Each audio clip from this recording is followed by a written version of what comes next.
Convidado aqui, Pablo Marçal. Obrigado. Seja bem-vindo. Valeu, irmão. Seja muito bem-vindo.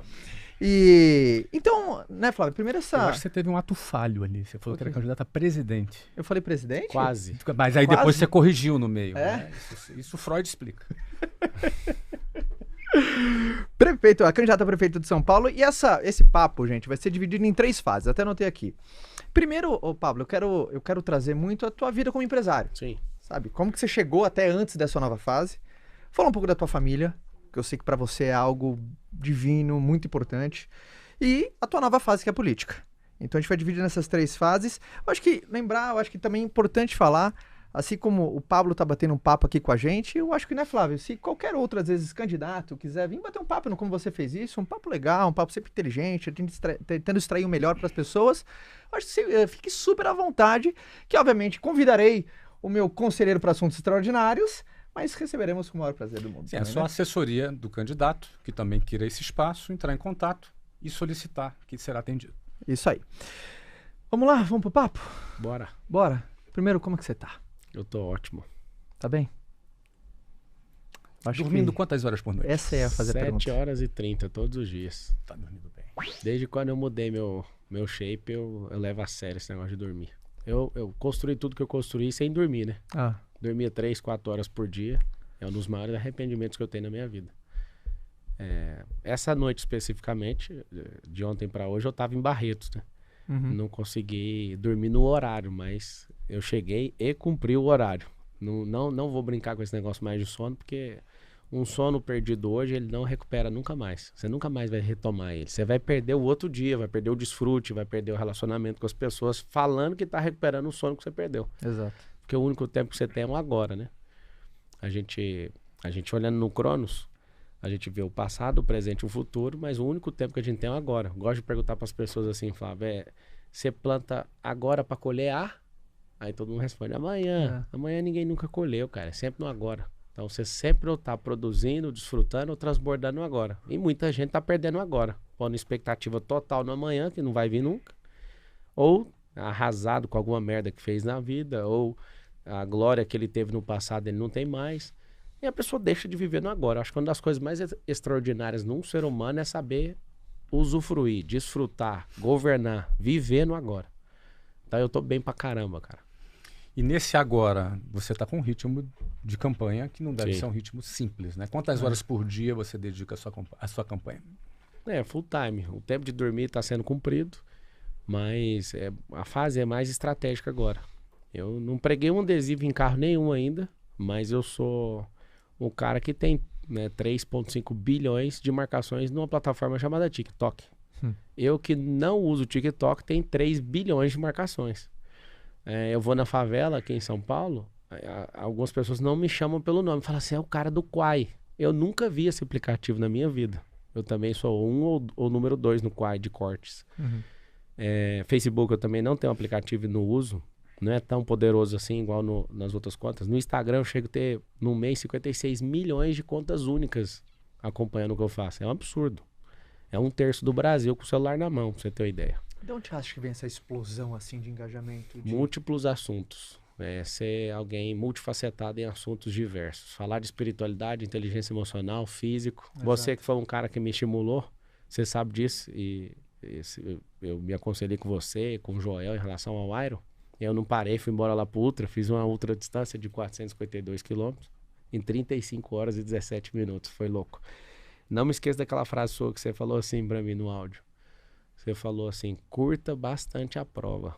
Porque na hora da prova vai ser bem difícil. Mas quando terminar, você vai ficar com saudade de cada momento. Aquilo mexeu tanto comigo, cara.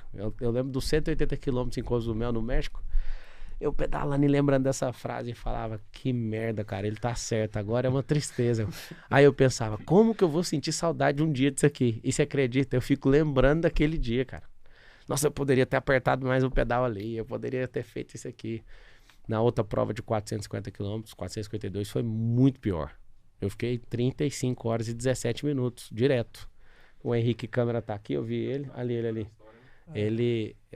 Só pra vocês terem uma noção, eu já fiz 7 maratonas, 11 triatlos, o Ironman no México e o Ultraman nos Estados Unidos. uma maratona da Disney tinha 35 mil pessoas correndo. No Ironman tinha 2.200 pessoas correndo. No Ultraman tinha 14. E só terminamos 4 pessoas. Saiu gente pra UTI, 3 com hipotermia. Os outros foram parados pelos médicos. Gente que foi desistindo porque não dava conta. E a gente conseguiu terminar essa prova e foi assustador. 2 do Brasil, eu e o Henrique Câmara.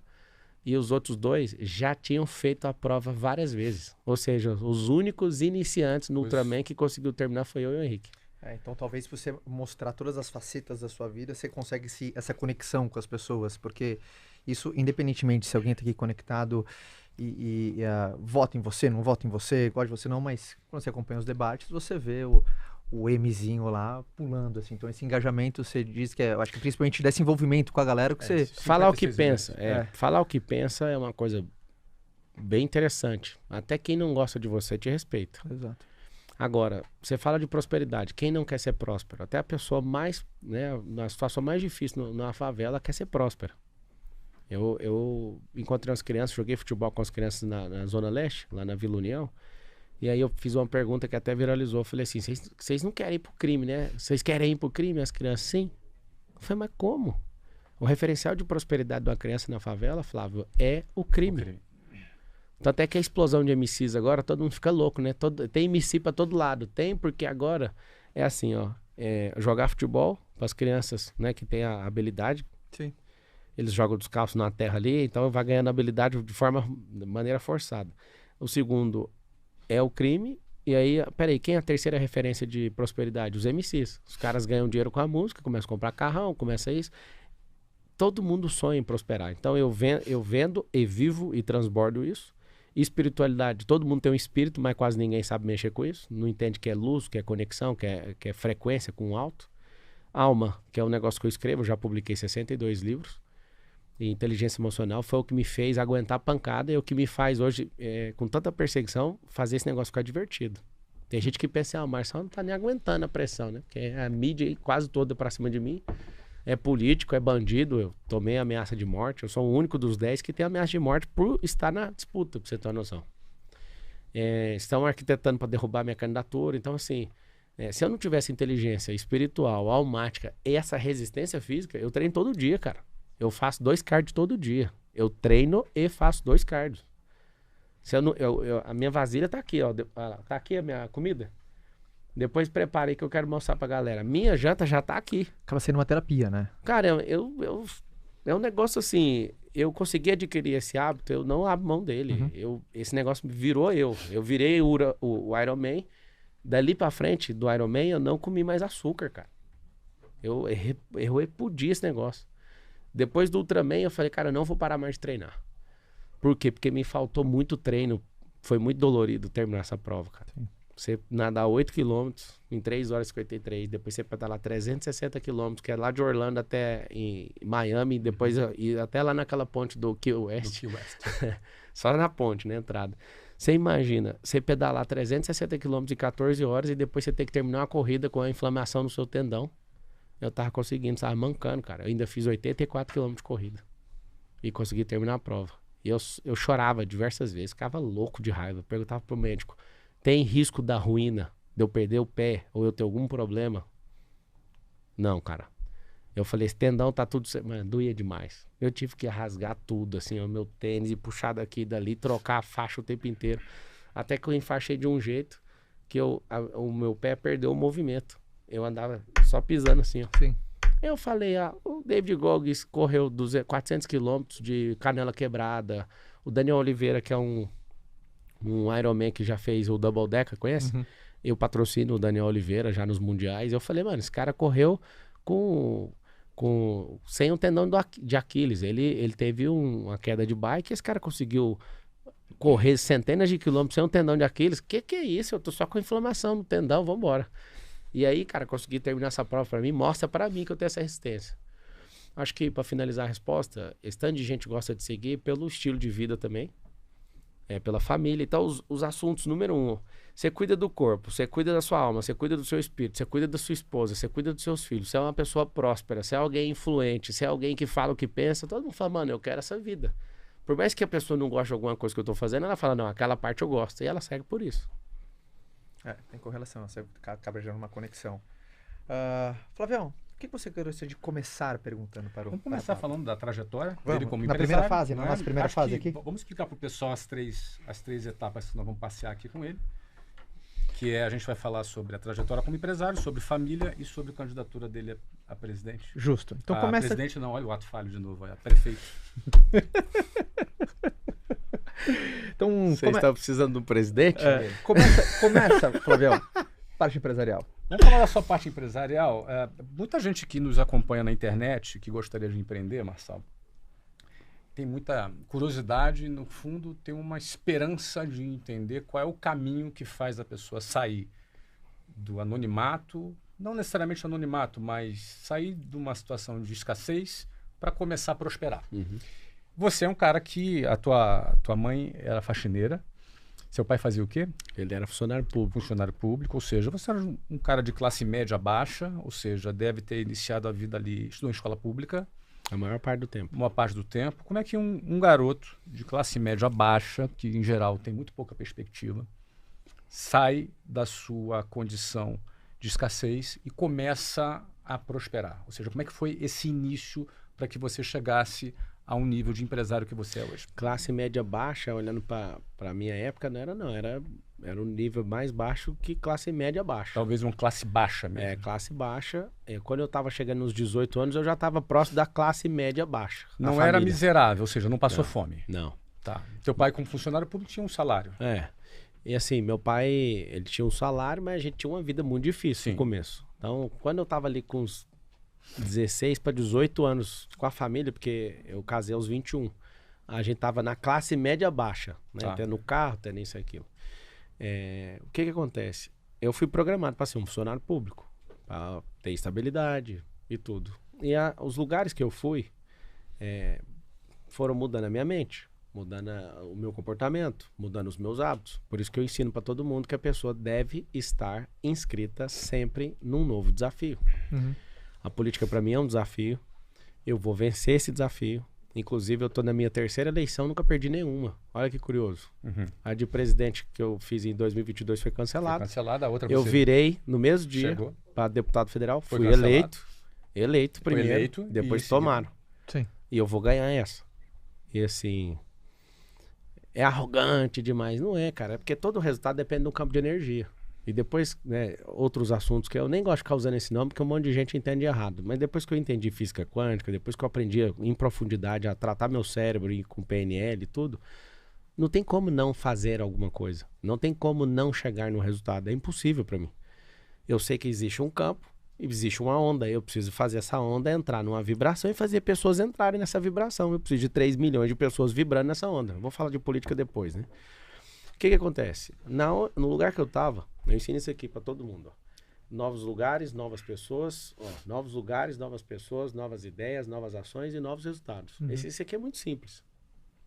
Se a pessoa continuar, você pegava o ônibus lá no Rio de Janeiro, continuar nesse mesmo ambiente, ou seja, não acessar um lugar novo, lá vai ter as mesmas pessoas, lá vai ter as mesmas ideias, repetições de ações e resultados iguais ou piores, porque a tendência do resultado é piorar. É vir um ciclo. Sim. Porque o mundo está rodando a 1.675 km por hora. Tá tudo mudando de estação, as coisas estão indo, você está repetindo um comportamento. Vou dar um exemplo. Por que tem a tendência a piorar? Se você está no verão, tendo comportamento de verão, aí você vai para o inverno com comportamento de verão, a tendência é dar errado o resultado. Uhum. Então a gente tem que ter um comportamento já estudando a próxima estação, tendo estratégia. Se a pessoa repete, a tendência é sempre piorar o resultado. Então assim, e somado ao desânimo, a falta de resultado vai dar menos resultado ainda. Uhum. A tendência é sempre piorar. O que eu falo para vocês que mudou a minha realidade, primeiro foi a minha conversão ao evangelho. Com 9 anos de idade eu comecei a trabalhar porque meu pai, ele era bem, eu vou usar o nome ignorante, mas não é ignorante, é alguém muito... Ignorante é falta de saber, ele é muito sabido. Mas ele era muito duro comigo, vou usar a expressão certa. Tá bom, duro. Pai, eu quero comprar um Tamagotchi. Aí meu pai falou assim, vai você trabalhar e comprar. Eu lembro de falar assim pra ele com 9 anos. Eu falei, eu tenho 9 anos. Tamagotchi era o... Aquele bonequinho japonês o bichinho que você ficava virtual? dando comidinha, senão ele morria. Lembro, cara, disso aí. Putz, a cara tirou do baú agora. E aí ele virou e falou, se vira. Eu tinha 9 anos. Eu morava em cima de uma relojaria. E aí eu tive a ideia de pegar umas madeiras no quintal e chegar cedo na rua 4 com a 9, no centro da cidade onde eu morava.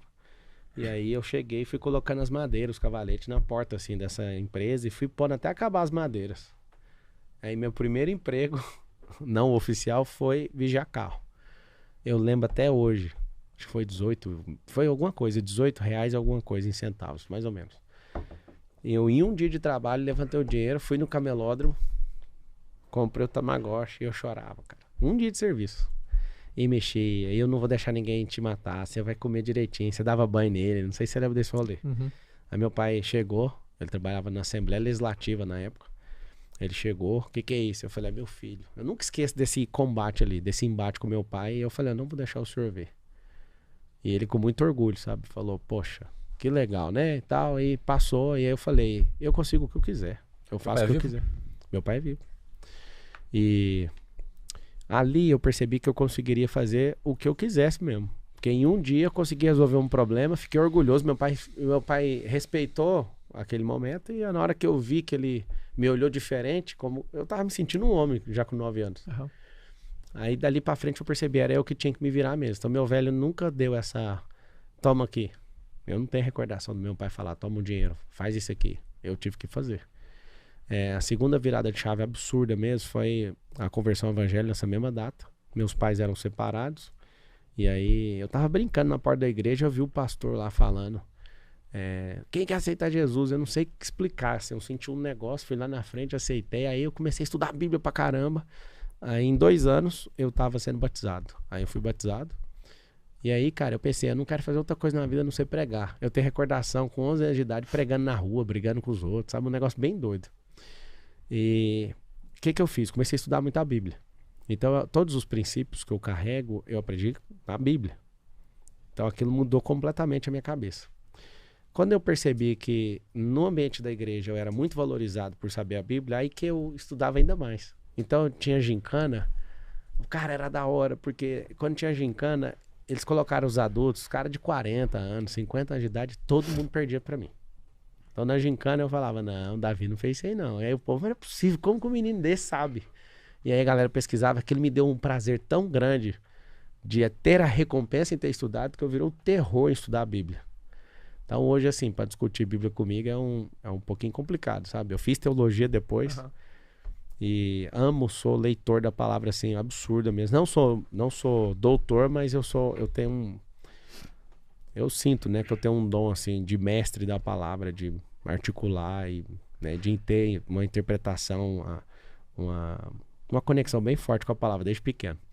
E aí quando eu percebi que eu era valorizado no ambiente de igreja por saber a Bíblia e combater a galera que não estuda, porque geralmente o cristão ele não lê a Bíblia, né? Ele tem esse problema. Ele ouve a fé cristã, a maior parte dela, no mundo inteiro, é pelo ouvir a pregação do outro, ouvir na música. Tem gente que tem fé pela letra da música, pra você ter uma noção. E não é ruim, não. Só não é consistente. O cristão tem que amar a palavra. Aí eu tava no ambiente empresarial, com 16 anos de idade. Foi quando entrou a Brasil Telecom na sua vida? Não, eu era operador de áudio primeiro. Minha carteira de trabalho, 1º de maio foi assinado, no Dia do Trabalhador, em 2003. Eu fiquei 13 anos dentro do regime de CLT. Não sei explicar até hoje por que eu levei 13 anos para sair disso. Mas foi isso, né? De 2003 a 2016 é a minha entrada, dia 1º de maio de 2003. Você saiu da CLT com qual idade? Foi em 2016. Deixa eu ver. 2016, eu sou de 87. 29. 2016, cara. Levou tempo, 13 anos. Levou, e até hoje eu não sei explicar por que eu fiz isso. Por que demorou tanto. Você ficou lá como operador de call center, foi então, crescendo. não, primeiro eu era operador de áudio. De áudio, né? Primeiro era operador de áudio. Aí depois de operar áudio, eu fui atendente de call center. Antes de ser atendente de call center, eu entrei em 2005 no call center. No final do ano, eu consertava computadores e acabei levando um processo criminal por fazer isso. Eu consertei computador para um cara que inclusive era líder da igreja, onde eu frequentava, ganhava R$ 350. Trabalhei algumas semanas para esse cara e tomei um processo criminal de 13 anos. Ao mesmo tempo de CLT, ó. Repete o 13 anos. Fiquei 13 anos sendo processado criminalmente por isso. E esse processo foi bom para mim, eu vou te falar por quê. Porque eu tenho repulsa de injustiça. No começo eu tinha uma vergonha absurda disso. E... Tipo, quando alguém tocava nesse assunto, você não, ficava ninguém bravo? tocava. Ninguém tocava. Eu deixava um negócio assim, eu não queria abrir esse assunto. Aí Sim. chegou um dia... Você ficava tão chateado e você... Não é que eu ficava chateado. É assim, ó, quando aconteceu, eu cheguei na faculdade e contei pra todo mundo. Tinha 70 alunos, ninguém deu moral, aquilo ali, beleza. Aí um senhor que tava sentado do meu lado falou, as pessoas vão te desvalorizar por isso. Não fica falando disso pra ninguém, não. Eu falei, mas por quê? Aí ele foi me explicar. O aluno tinha uns 70, quase 80 anos de idade, o senhor Brito, ele era aluno de direito, o cara sensacional. Ele falou, Pablo, não fica falando isso pros outros como se fosse uma glória, sabe? Aí dali pra frente eu falei, nunca mais vou tocar nesse assunto. Aí eu acho que em 2020 alguém na internet se levantou e falou, o que o Marçal fez na vida? Eu senti uma libertação. Eu falei, agora eu vou falar disso e quero sair fora dessa coisa na minha vida, né? Então vamos nos aprofundar um pouco nisso? Vamos. O Pablo, já que você entrou nesse assunto, houve um processo. Esse processo, ele correu por 13 anos. 13 anos. E houve, aliás, antes do processo houve um inquérito, não é? Você não tinha advogado te acompanhando? Primeiro eu chamei o advogado do Estado, né? Sim. Meu pai foi lá, Defensor pediu... público. O defensor público. O defensor chegou e falou assim, isso aqui é complicado demais para eu fazer, isso aqui vai demorar muitos anos, é melhor você contratar um advogado. E indicou um advogado. O advogado veio, cobrou R$ 2.000. Você acredita que eu não tinha R$ 2.000 para pagar? Aí o que aconteceu? Ele deu entrada, foi fazer as coisas, um advogado de Brasília. E aí eu nunca mais olhei o processo. Ele correu a revelia. Nunca mais. O processo levou 13 anos. Sim, mas antes do processo, no inquérito, o escrivão ou o delegado responsável pelo inquérito, isso foi um crime federal? Porque é a Polícia Federal, né? Polícia Federal, ou Sim. seja, o escrivão da Polícia Federal, ele, eventualmente, quando vê que a pessoa não tem nenhum envolvimento, ele arquiva. Então, só que é o seguinte... Não tinha ninguém acompanhando isso? Então, não tinha essa defesona técnica, tinha do Estado, ele Sei. falou que isso ia ser complicado. Eu lembro de tomar pressão o tempo inteiro. Se você não ajudar a esclarecer isso aqui, você vai pro presídio. Eu Sei. falei, Deus me livre disso aqui. Não, eu arrumava computador e fazia isso. Eu era funcionário do cara por R$ 350. Hoje que eu vim pensar, depois de tanta notícia sobre isso, eu fiquei pensando, mano, eu tinha que ter processado esse cara, mano. E ganhado o direito trabalhista e ganhado um monte de ação em cima disso, de danos morais e tudo, né? Uhum. Só que prescreveu, né? Claro. Eu fiquei 5 anos na faculdade, mas veio essa ideia agora. Poxa, eu tinha que ter processado esse cara. No final da sentença, tá escrito assim, Flávio, na sentença, Pablo não obteve lucro com isso. Na própria sentença? Tá escrito na sentença. Só que Mas por que te condenou se você não tinha... não tinha defesa. Porque não tinha defesa. O que eu tô te falando é o seguinte, eu envolvi com esse cara, não foi com quadrilha, eu não sabia o que esses caras faziam. Esse cara foi líder da minha igreja, que fazia isso. Não quero nem tocar no nome dessa pessoa.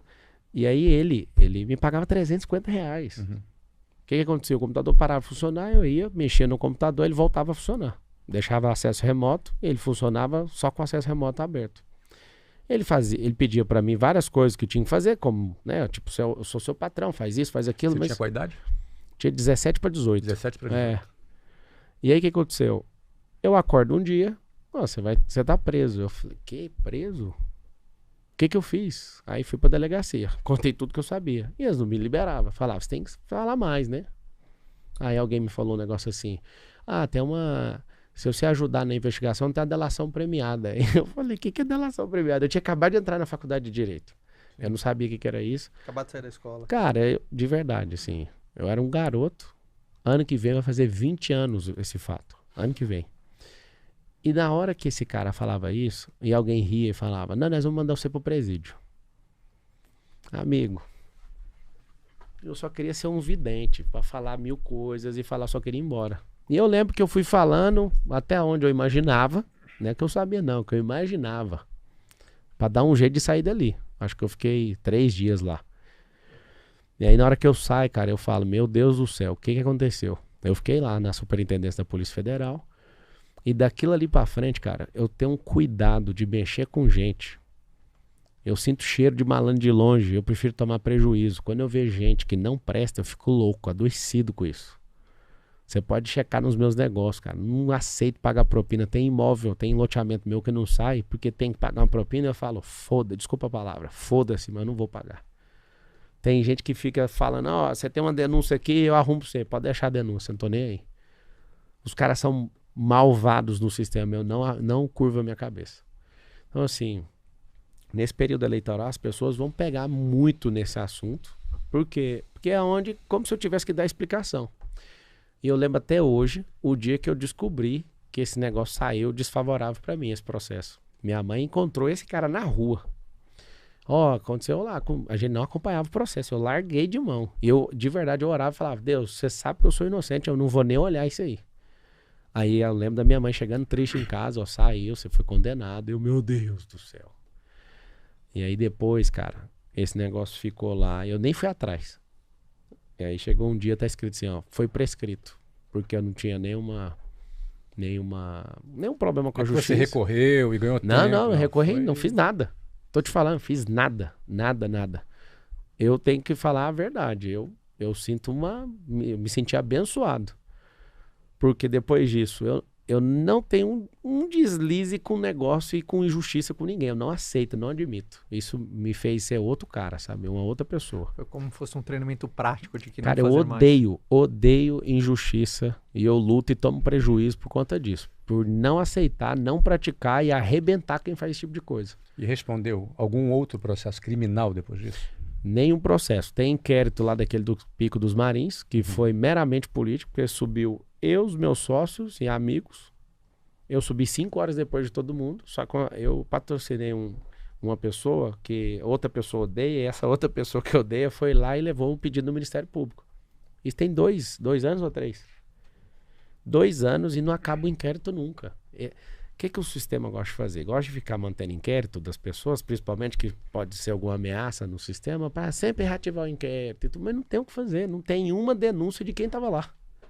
Tem uma denúncia que veio através do Ministério Público, mas ninguém que estava lá. Eles já ouviram essas testemunhas de trás para frente, de frente para trás, nada. Aí tem esse inquérito lá.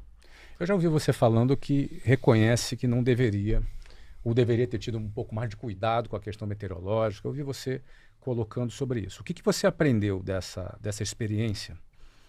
Óbvio que esses são assuntos que vão te perseguir nesse momento de eleição, mas o que você aprendeu dessa situação? Cara, se você olhar para a pessoa no erro pela segunda vez, essa pessoa está falhando.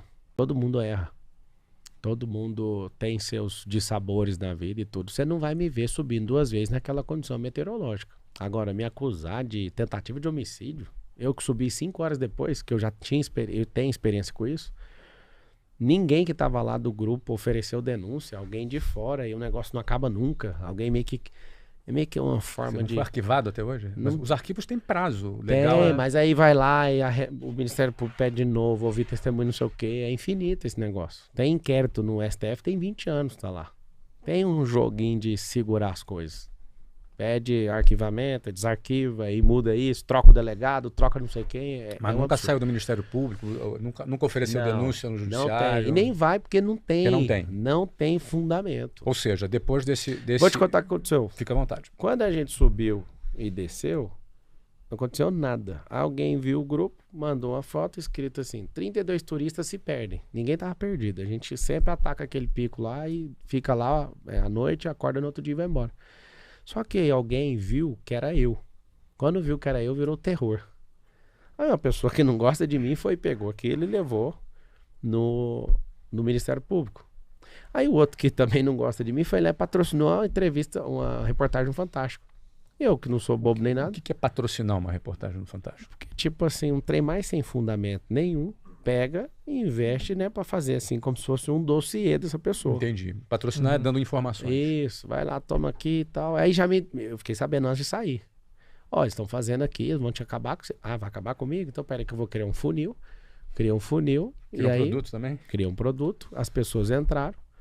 E aí, 1 milhão de pessoas a mais no funil que eu criei, tava tudo me xingando. Aí eu gastei 200 mil de tráfego nesse episódio. Aí eu falei assim, você tá vindo aqui por causa da história da montanha, né? E a montanha de lixo emocional que tem na sua vida? Você vai clicar aqui e vou te ajudar a resolver. Eu não sei qual motivo as pessoas clicavam e compravam o produto. 20 milhões custou esse que eu fatorei aí nesse funil de 200 mil de investimento. Aí o que eu aprendi? Toda energia é boa, você tem que saber lidar com ela. Então sempre, já saiu notícia do UOL assim, Marçal é manipulador ou mentor de milhões? O que eu fiz? Criei um funil, 2,5